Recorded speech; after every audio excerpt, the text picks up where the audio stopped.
বন্ধুরা, তো আজকে হচ্ছে যে আমাদের নবান্ন, তো সেই জন্য দেখো আমি সকাল সকাল স্নান টান করে রেডি হয়ে নিয়েছি নবান্ন জোগাড় করব বলে। তো চলো, তো এই যে এখানে আমার সব রকম ফল আর কি কাটা হয়ে গেছে। তো আর এখানে সব কিছু জোগাড় করে নিচ্ছি, ওখানে চাল, এখানে হচ্ছে যে চাঁচি, তারপরে দুধ, তারপরে সব কিছু জোগাড় করে নিচ্ছি। আর এবারে না নবান্নটা আমার খুব একটা ভালো লাগছে না, যেহেতু দিদি আর দাদা বাড়িতে নেই। ভালোবাসার মানুষগুলো যদি কাছে না থাকে, যে তাহলে কি আর কোনো অনুষ্ঠান কিছু মজা তেমনভাবে ভালো লাগে না। যেহেতু দিদিকে আর দাদাকে খুবই মিস করছে। আগের বারে আমরা সবাই ছিলাম একসাথেই নবান্ন হয়েছে, তো তখন বেশ ভালো হয়েছে মজা।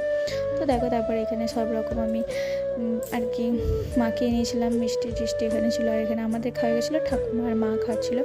তো তারপরে সব খাওয়া দাওয়া হয়ে গিয়ে এখানে মা এলো আমাকে একটু জোগাড় করে দেবে বলে, যেহেতু আজকে অনেক রকম রান্না বান্না হবে, আমি একা পারবো না। তো সেই জন্য মা আর কি একটু জোগাড় করে দিচ্ছিলো। তারপরে এই যে দেখো আমি রান্না চাপিয়ে দিয়েছি। আর আমি রান্না করতে করতে ভিডিও করবো না, কারণ এমনিতেই অনেক রান্না বান্না হবে আজকে।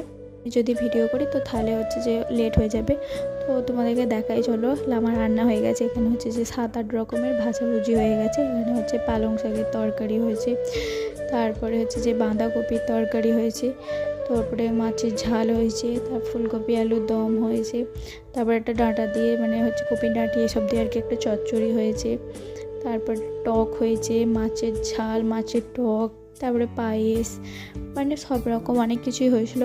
তো আমার অনেকটা তাড়াতাড়ি রান্না হয়ে গিয়েছিলো, যেহেতু আমি উনুনেও রান্না চাপিয়েছিলাম, আবার গ্যাসেও করেছিলাম। তো সেই জন্যে দুটো উনুনে হয়ে গেছিলো তাড়াতাড়ি।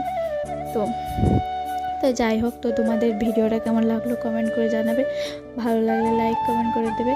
আর আজকে কাদের কাদের নবান্ন হয়েছে আমাকে কমেন্ট করে জানাবেন। আর আমাদের তো নবান্ন হয়েই গেল। তো টাটা, বাই বাই।